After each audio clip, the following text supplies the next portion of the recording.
జలజ్వాల news YouTube channel like, share, subscribe చేయండి. తాజా వార్తలను చూడండి.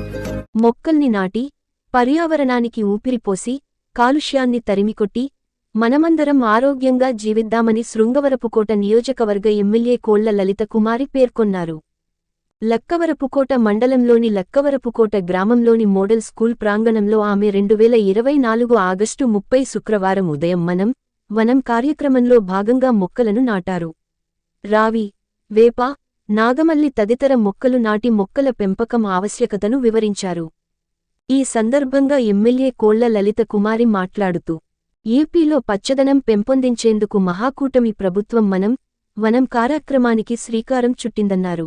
పర్యావరణ పరిరక్షణ ప్రతి ఒక్కరి బాధ్యతన్నారు. నేడు పల్నాడు జిల్లా నరసరావుపేట మండలం కాకాని గ్రామంలో గౌరవ ముఖ్యమంత్రి నారా చంద్రబాబు నాయుడు, గౌరవ ఉప ముఖ్యమంత్రి పవన్ కళ్యాణ్ ఈ కార్యక్రమాన్ని ప్రారంభించనున్నారన్నారు. వృక్ష సంపదతో ఆహ్లాదకర వాతావరణం ఉంటుందన్నారు. హాయినిచ్చే నీడతో పాటు అందమైన పూలు, ఫలసాయంతో మానవ జాతి మనుగడకు వృక్షాలు ఎంతో మేలు చేస్తాయన్నారు. కాలుష్యానికి విరుగుడుతో పాటు ఆరోగ్యానికి తోడు వృక్షాలేనన్నారు. గత కొన్నేళ్లుగా చెట్లను వివిధ రకాల అవసరాల పేరుతో విచ్చలవిడిగా కొట్టేయడంతో వాయుకాలుష్యం పెరిగిందన్నారు. కాలుష్య రక్కసి కారణంగా అనారోగ్య సమస్యలు వెంటాడుతున్నాయన్నారు.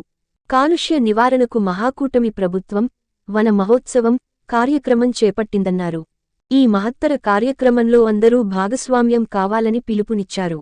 ప్రతి పాఠశాలలో, ప్రభుత్వ కార్యాలయాలలో, రోడ్లకు ఇరువైపులా మొక్కల్ని నాటాలని వాటిని నాటి వదిలేయకుండా వాటిని పెంచే బాధ్యత కూడా ప్రతి ఒక్కరూ తీసుకోవాలన్నారు.